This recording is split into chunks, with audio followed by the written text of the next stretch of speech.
Hey everyone, I'm Ashley. Thanks for joining me for yoga. Today I have my partner, Yusuf, joining me for yoga because he's a beginner and he had lots of questions. So we thought it would be helpful to do a tutorial where we break down just a few poses each class so that you can feel more comfortable with alignment and we're supposed to feel the stretch in your body. So we are going to go over cat-cow, downward facing dog, and forward fold. And for props, we have 2 blocks if you want, and then we have a blanket for cat-cow if your knees are sensitive. So if you don't have those, press pause and meet us at the top of the mat. Okay, so we're gonna start in cat-cow. Okay. Begin that position. On my knees, right? Yeah. Okay. This chair comes in handy. Okay. So when I know there's a neutral position with this, and so I know that when I feel neutral, it's just kind of at rest. I do feel kind of like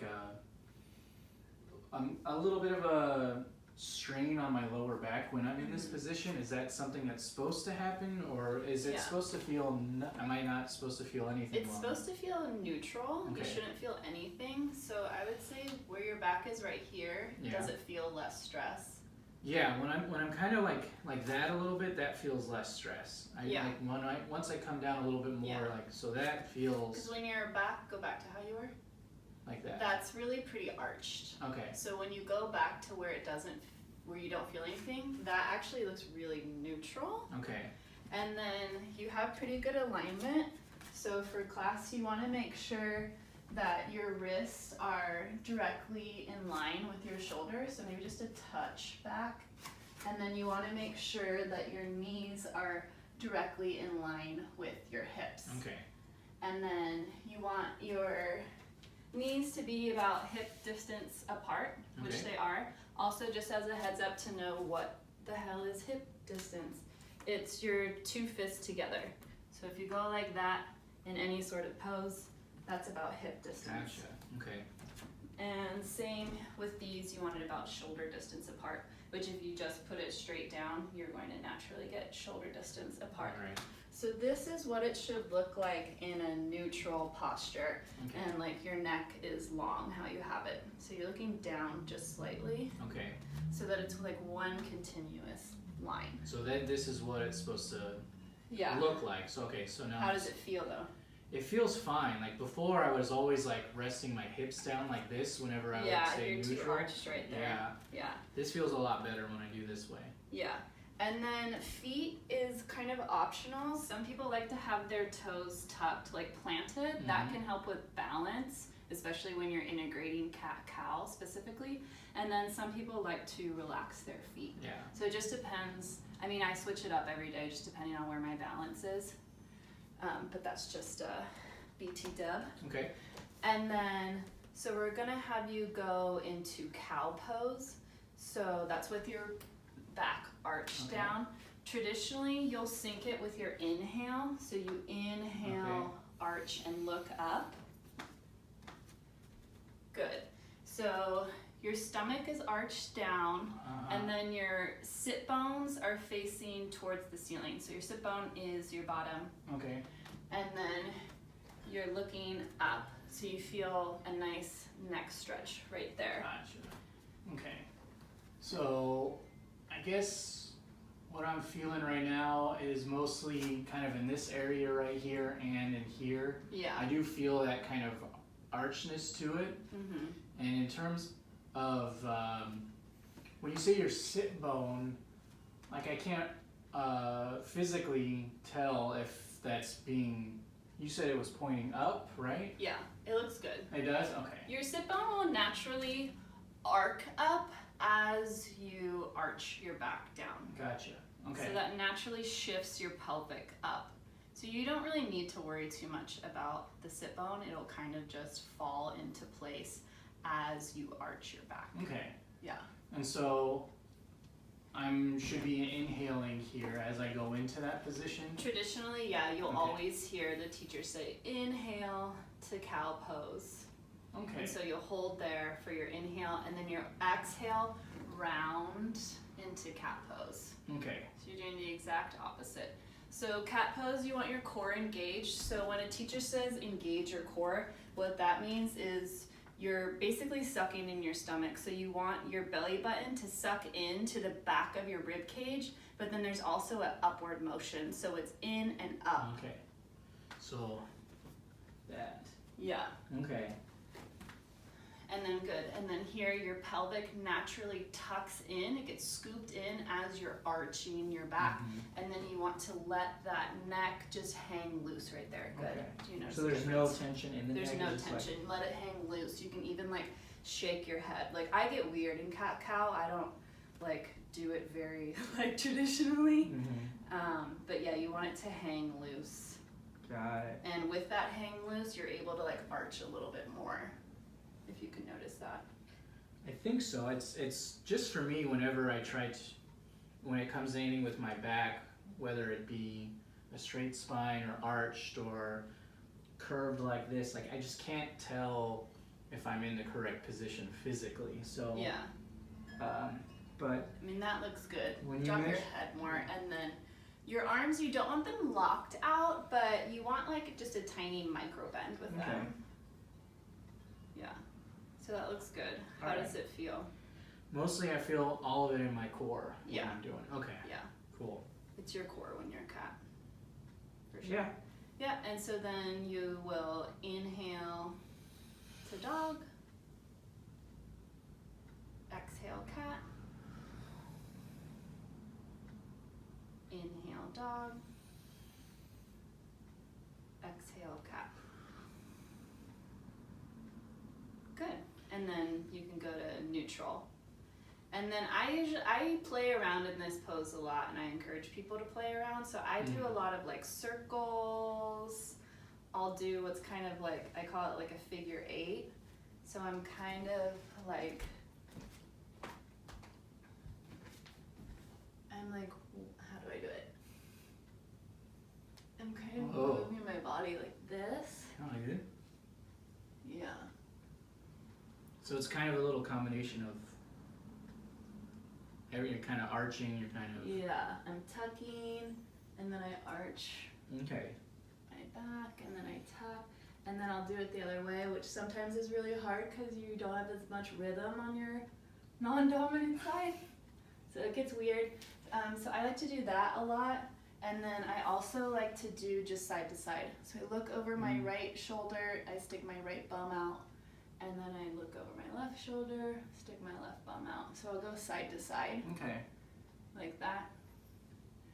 And then when I'm like in neutral, I'll do circles clockwise and circles counterclockwise. Okay. And then I'll rock like back and forth. And sometimes even I like to warm up my wrists because my left wrist is actually weak. I have a injury from long ago. And so I will warm up my wrist in this pose too. So I'll go like inside, I'll kind of shift my weight back and forth, and then flip it, Okay. and then I'll like have them come in, and flip. So one thing, not necessarily a question, but just mostly an observation I have when I'm going from cat to cow, I noticed that in that transition, I know that I'm supposed to just hang my head low with little tension, and I feel like I have to remind myself every time, like I'm coming in and I'm still like trying to like really dig my chin underneath and tense up, and it's just that reminder of just to kind of let it relax. Yeah, when you Is first there- start yoga, you'll have to kind of consciously walk yourself through Okay. steps. That's okay, that's totally normal. And even like with the syncing of the breath, when you're super new, I would say don't even worry about the breath. Just worry about the pose. The breath will come with time and with repetition, and Okay. it will become automatic. It will just happen. It's kind of like, I don't know if anyone has ever like learned how to drive a manual car. It's kind of like that. Like one day your breath will just, you'll know how to like do the clutch and shift. Yeah. Yeah. Okay. So that's how I think of the breath.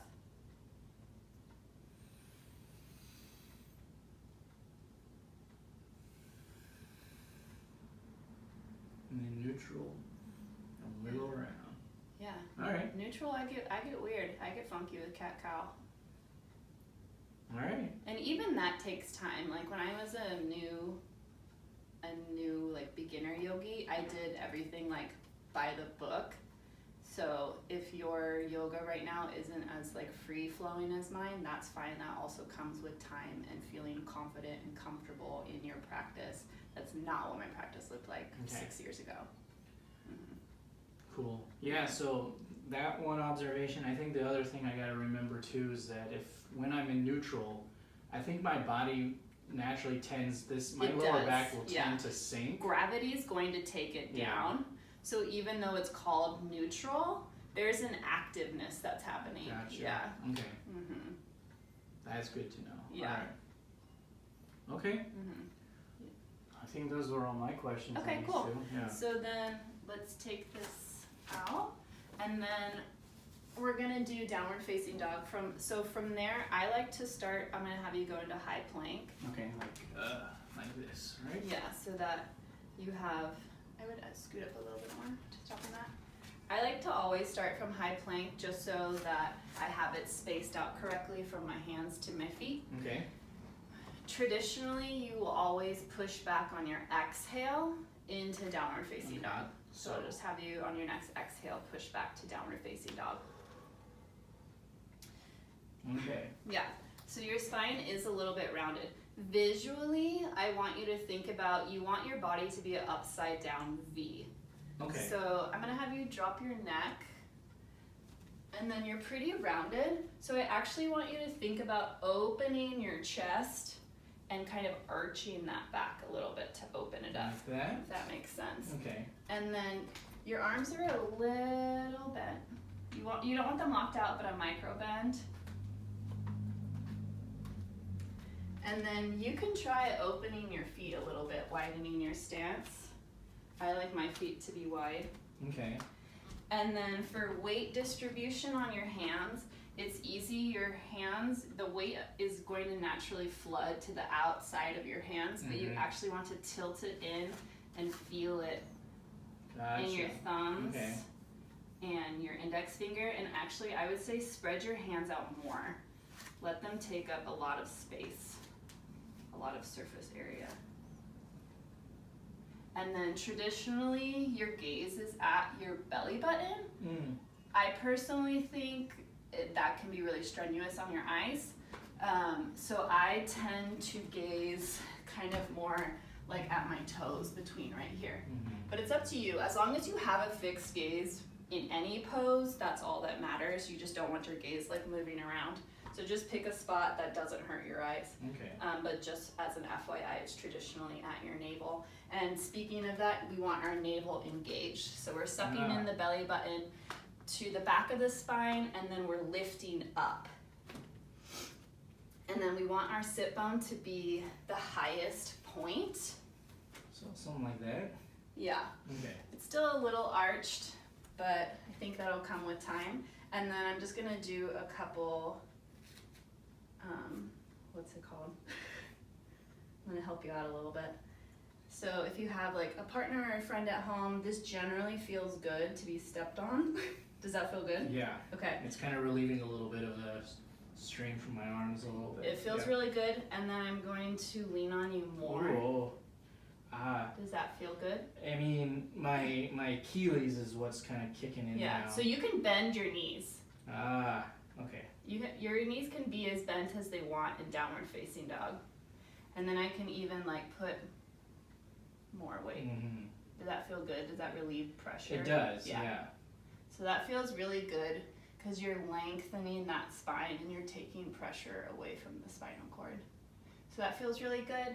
And then I'm gonna come back and do another one. Ooh. How does that feel? Again, a little strain on the hamstrings when I do that. Yeah. You can bend your knees even more. Okay. Good. Yeah. And then one thing I forgot to mention, it's really easy for your shoulders to sink in. You want to externally rotate them. So by that, you want to push them out. Like like like that. Gotcha. And then drop that head. Yeah.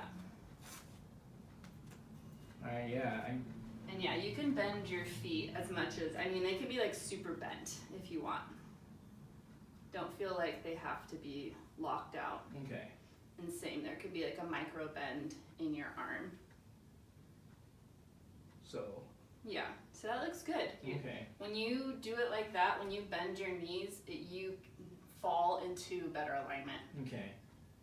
Like your sit bone is at the top now, whereas before your back was more rounded. I'm noticing that there's a lot being engaged in this position. Yeah, so this is called a rest position. Yeah, it is not a rest position, you guys. There's nothing restful about this. If you want a true restful position, drop down to child's pose. Also, if you have wrist injuries, you can do downward facing dog with your fist. Okay. Do you want to show them that? That way, that straightens the wrist. Whereas when you're down on your palm, you get that bent, like a 90-degree angle, and there's so much pressure on your wrist. If you have weak wrists like I do, it can really hurt. So that's an option too. Okay. Yeah, go ahead, bend your knees more. Yeah, and then externally rotate your shoulders, and then drop your head. Good. That helps your posture a lot with this pose. All right. Yeah, very strenuous. And yeah, core is engaged. You're feeling it like crazy in your Achilles and your hamstrings. And again, being conscious, your weight is just going to naturally dump to your pinky and ring finger, consciously shifting that weight. Even me today, I have to consciously shift my weight to my thumb and my index finger. Yeah. Okay. So this is a really active pose. Yeah. I don't know why it's called a rest pose. Kind of want to rest right now. Yeah, so you can drop down. Okay. Yeah. Whew. Yeah. Oh. My down dog was horrible. It was horrible when I first started. Like, I don't know what was actually wrong with it, because I don't know, I was new and I didn't know what the hell I was doing, and there weren't mirrors where I was like practicing. But the teacher every time, multiple times throughout every class, adjusted my down dog. Yeah. So it took time. That's kind of what I sometimes hope for in a yoga class. I know that's really difficult when you've got a lot of people in the classroom and there's a teacher going around. I would, at least for me as a beginner, I would prefer someone coming by and just fixing how I'm supposed to be looking. Finding a teacher that's hands-on. Yes. I like it too. Even as an advanced yogi, I like to be adjusted. That's just my style. Yeah. I think a proper adjustment feels good. Yeah. Yeah. That is and so my other question then, because honestly, that took a lot out of me just to be in that position for that long. So I'm wondering, in your experience, how long did it take in your practice to feel really comfortable with that position? Like, when you do downward facing dog, is it strenuous for you now? No. Okay. And how long was that in terms of like how many times you practiced, and is that something you can answer right now? I don't know. I don't even know if I was like conscious of it. It just came naturally one day. Yeah, it just it was kind of just like learning to drive a stick. Like one day it just kind of clicks, and one day I never got adjusted again on my downward facing dog. Okay. So I figured, hey, I'm doing it right now. Okay. Yeah. All right. But yeah, that's a very active pose. You are consciously thinking about a lot of things. You're thinking about the weight in your hands. You're thinking about externally rotating the upper part of your arm and shoulder. You're engaging the core. It's a lot to think about. Yeah. Okay. You're bending the knees. Maybe I just come up with like a checklist. Okay. Yeah. Wrists, shoulders. Yeah. Core, knees. Yeah. And then kind of like you could do like a body scan. Yeah. And I can show it. I play around in my downward facing dog a lot in most of my yoga. I don't like to sit still. I have ADD. So when I pop back, I'm always like 1 foot straight, then the next. I might do I'm gonna show on this side. I might do some circles. My favorite is to go up on my tiptoes and then bend my knees. That feels really good. Yeah. And then what I really like is going up on my toes and then shifting to the right. And then shifting to the left. You can do that. You can do like this.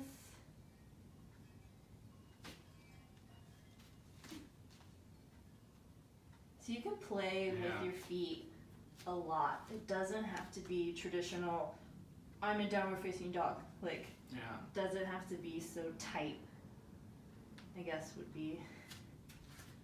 Or like militant, like. Well, I'm actually excited that we're filming it too, because then I can come back and I can just see what my body looks like. Like that, I think was a big issue with for me when doing yoga. Also, is that I think I have an idea of what it's supposed to look like, and now that you've adjusted me, and now I have this video, I can kind of get a visualization of how that's supposed to look too. Yeah, when I first started videotaping myself, I feel like my practice got better because of that, because I would take the time to like watch my full practice afterwards, which is time consuming, yes, I get it, but I learned a lot about my form. Like, I found my triangle pose was like the most beautiful triangle pose, and no, it was horrible looking. I was like, oh God, what is that? But now, I mean, I think it's better. It feels better. All right. Yeah. Cool. All right, so we've got cat, cow, and neutral position tabletop, right? That's what that's called? Okay. We engaged with downward dog, and I'm pretty tired, but now we're moving on to which one now? Forward fold. Forward fold. Yeah. Okay. So if you come to, you don't have to go all the way to the top, but. Like right about here? Yeah. Okay. So forward fold, you always want your feet hip distance apart. So again, you can always check with your 2 fists and go right there. Now I just naturally do it, but that really helped me as a beginner. So forward fold, you want your back straight. So a good way to start, you want to, again, externally rotate your shoulders, and you're kind of like arching your back. You want to think about putting like a pencil in between your shoulder blades right there for that visual. I'm very visual.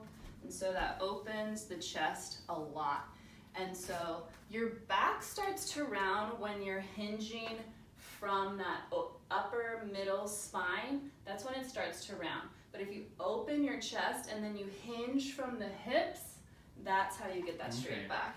So you want to kind of stay like this. I know it looks kind of funny, and then go right there. And so you can stop about right there, and then put your hands just on your thighs. Okay. And that's really good. That's really nice. And then and then your gaze will be like right there. I feel a lot here. Here in my legs and my thighs too. Oh, yeah. Right okay. And then for an adjustment, I can come down. How does that feel? Good. That's a going nice to stretch. take that pressure out of that lower back. Yeah. So again, if you have like a friend or a partner at home, have them put their weight. I'm just pushing on his sit bones, like his lower back, right there, or you can put it more on their hips like that. Do you have a preference? No, I don't. Yeah. But that feels good. And then just this simple reminder, if a teacher comes up to you, you're arching and elongating that back, and then you're opening that chest area. Okay. Yeah. So traditionally, you can put your hands on your thighs, you can put them on your shins, you can put them down to the floor, you can use your blocks to bring the floor closer to you. Yeah. Can I try with the blocks? So you can try with the blocks to see how that goes. And when you set your blocks up, when you're putting your hands down, should they be waist width apart like your legs are, or shoulder width apart? I would do it about hip distance apart, but it's up to you. I feel like I'm always playing around with my blocks. Okay.